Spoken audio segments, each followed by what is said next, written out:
መድኃኒቶች ለህብረተሰቡ በተገቢው መልኩ እንዲደርሱ የተቋማት ቅንጅት አስተዋጽኦ ማበርከቱን የጤና ሚኒስቴር ገለጸ።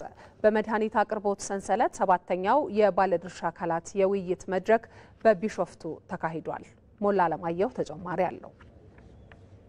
በጤናው ዘርፍ ለተመዘገቡ ስኬቶች ተቋማት በትብብር መስራታቸው መሆኑን የጤና ሚኒስቴር ይገልጻል። ይሁን እንጂ አሁንም ድረስ ለህብረተሰቡ አንገብጋቢ ጥያቄ ሆኖ የቀጠለው የመድኃኒት አቅርቦት ጉዳይ አንዱ ነው። የኢትዮጵያ መድኃኒት አቅርቦት አገልግሎት ያዘጋጀው 7ኛው የባለድርሻ አካላት የውይይት መድረክ የባለድርሻ አካላት ትብብር ለጠንካራ የመድኃኒት አቅርቦት ሰንሰለት ትስስር ውጤታማነት በሚል በቢሾፍቱ ከተማ ተካሂዷል።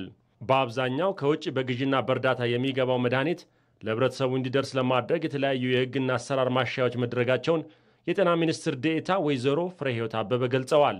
በመንግስትም ሆነ በድጋፍም ሆነ በተቋማት በሚገዙ መድኃኒቶች የሚመጣ በሙሉ የሚገዛበት አሰራር ስርዓት አንድ አይነት ነው ማለት ነው።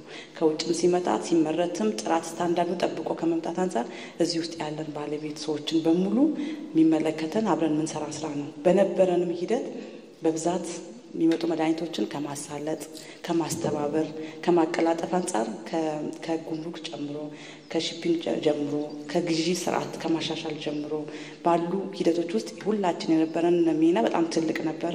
ከዓለም አቀፍ ለጋሾች የሚገኙ መድኃኒቶችን ጨምሮ በከፍተኛ የውጭ ምንዛሬ ለህብረተሰቡ የሚገዙ መድኃኒቶችን በተገቢው መንገድ ለማድረስ እየሰራ መሆኑን የሚገልጸው የኢትዮጵያ መድኃኒት አቅርቦት አገልግሎት የመድኃኒት ባህሪ በቀላሉ የሚበላሽ በመሆኑ የሁሉንም ባለድርሻዎች ግንዛቤና ትብብር እንደሚፈልግ የአገልግሎቱ ዋና ዳይሬክተር ዶክተር አብዱል ቃድር ገልገሎ ተናግረዋል።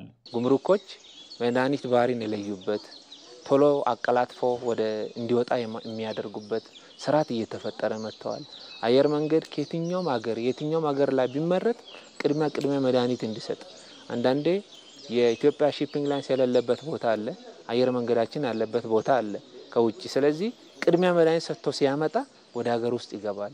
አንዳንዴ ደግሞ በጣም ኢመርጀንሲ መድኃኒቶች አሉ አምርቶ ቶሎ ግን ፖርት ላይ ቁጭ የሚሉ አየር መንገድ ፒክ አድርጎ የሚያመጣልን ከሆነ ቶሎ ለማህበረሰቡ ይደርሳል። አገልግሎቱ ከውጭ የሚያስገባቸው የተለያዩ መድኃኒቶችና ክትባቶችን በተቀላጠፈ መልኩ በማስገባት በትብብር እየሰሩ መሆኑን የሚገልጹት ደግሞ በኢትዮጵያ አየር መንገድ ወደ ሀገር ውስጥ የሚገቡ ዕቃዎች ክፍል ኃላፊ አቶ ጌትነት ህይወት ናቸው።